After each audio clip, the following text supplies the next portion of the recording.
राष्ट्रवादीच्या विलीनीकरणाला ब्रेक लागलेला आहे, त्यामुळे सीमाकडे या संदर्भात काय अधिकची माहिती आहे ते आपल्यापर्यंत पोहोचवतील। त्याचबरोबर उमेश परब सिंधुदुर्गमधून आपल्यासोबत जोडले गेलेले आहेत। रात्री थंडी असते आणि दिवसा उकाडा, त्यामुळे या संदर्भात तिथे कोकणामधलं वातावरण कसं आहे, हवामान खात्याने काय इशारा दिलेला आहे त्या संदर्भातली अधिकची माहिती आपण त्यांच्याकडून जाणून घेणार आहोत। तर सुरुवातीला महत्त्वाची बातमी आहे राष्ट्रवादीच्या विलीनीकरणासंदर्भातील।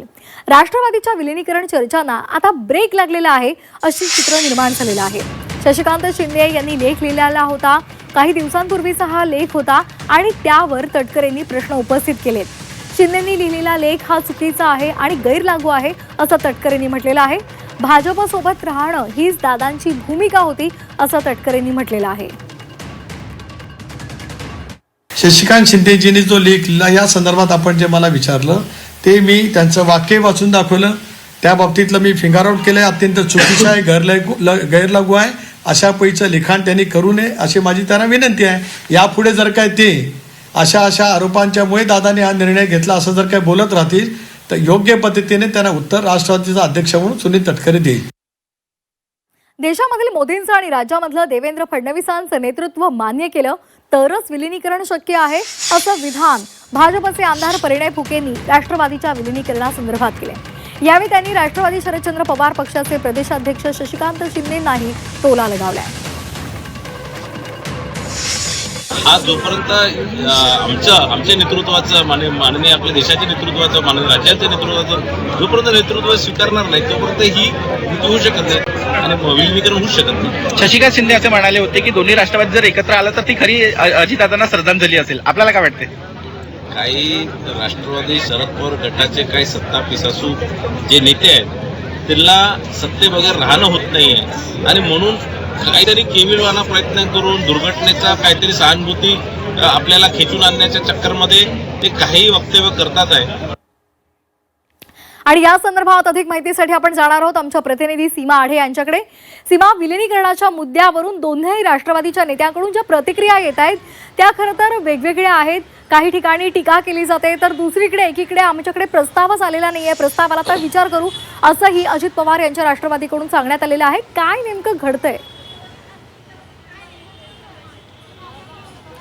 श्वेता, आपल्याला माहिती आहे अजित पवार यांच्या निधनानंतर राष्ट्रवादी शरदचंद्र पवार पक्षाचे जे मोठे नेते आहेत त्यांनी माध्यमांना प्रतिक्रिया दिलेली होती की अजित पवार यांच्यासोबत विलीनीकरणासाठी अनेक बैठका पार पडलेल्या होत्या आणि विलीनीकरण हे होणार होतं।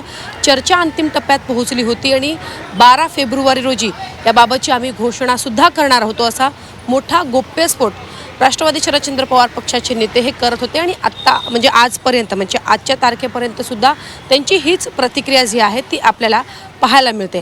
मात्र दुसरीकडे अजित पवार पक्षाचे जे प्रमुख नेते आहेत, आता आपण सुनील तटकरे यांची प्रतिक्रिया ऐकली तर त्यांच्या बोलण्यातून सुरुवातीपासूनच हे आपल्याला पाहायला मिळत होतं की विलीनीकरणासाठी त्यांच्यापर्यंत कोणताही प्रस्ताव किंवा अजित पवार यांच्यासोबत कोणतीही बोलणी त्यांची झालेली नव्हती, त्यामुळे अशा प्रकारच्या बैठकाच झाल्या नाही असं ते सुरुवातीपासूनच म्हणत होते। मात्र विलीनीकरण होणार नाही हे आता ठामपणे त्यांच्याकडनं सांगितलं जाते।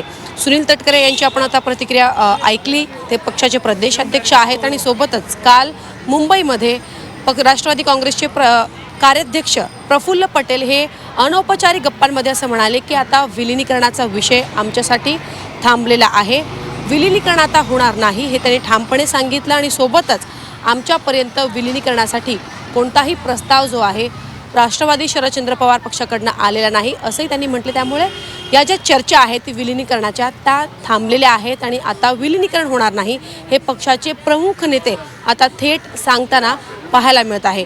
शरद पवार यांचे पक्षाचे जे नेते आहेत ते म्हणतात की अजित पवार यांची अंतिम इच्छा होती की दोन्ही राष्ट्रवादी एकत्रित आल्या पाहिजेत आणि जर विलीनीकरण झालं तर त्यांची अंतिम इच्छा पूर्ण होऊ शकते।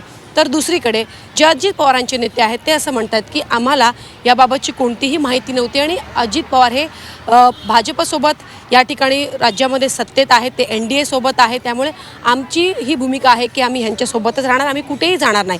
जर इतरांना यायचं असेल NDA मध्ये तर त्यांनी तसं सांगावं, माध्यमांसमोर सांगावं किंवा तसा प्रस्ताव द्यावा, हे जे अजित पवार यांचे नेते आहेत ते प्रमुख नेते आपल्याला सांगताना पाहायला मिळत आहे। त्यामुळे आता प्रमुख नेते जर म्हणतायत की विलिनीकरणाची चर्चा थांबलेली आहे, आम्ही आता विलिनीकरण करणार नाही, असं जर ते म्हणत असतील तर मग भविष्य नक्की काय, हा एक प्रश्न जो आहे तो उपस्थित केला जातोय. आता राष्ट्रीय अध्यक्षपदाची धुरा सुनित्रा पवार यांच्याकडे आल्यानंतर त्यांना काही प्रस्ताव शरदचंद्र पवार पक्षाकडनं दिला जातो का, किंवा मग विलिनीकरणाची चर्चा पुढे जाते का, हे सुद्धा पाहणं महत्त्वाचं असणार आहे. याचं कारण म्हणजे अजित पवार यांच्या पक्षाचे जे काही नेते आहेत, काही मंत्री आहेत, त्यांची अशी भूमिका आहे की दोन्ही राष्ट्रवादी एकत्रित आल्या पाहिजे, विलिनीकरण झालं पाहिजे, अशी त्यांची ही भूमिका आहे. त्यामुळे कार्यकर्त्यांची भूमिका लक्षात घेता, नेत्यांची भूमिका लक्षात घेता सुनित्रा पवार किंवा इतर नेते आगामी दिवसात विलिनीकरणासंदर्भात काही महत्त्वाचे निर्णय घेतात का, हे पाहणं महत्त्वाचं असणार आहे. अगदी. आणि त्यामुळे या संदर्भात आता आगामी काळात काय घडामोडी घडतायत, वेगवेगळ्या घडामोडी घडतायत का, हे पाहणं महत्त्वाचं आहे. धन्यवाद दिलेल्या सविस्तर माहितीसाठी.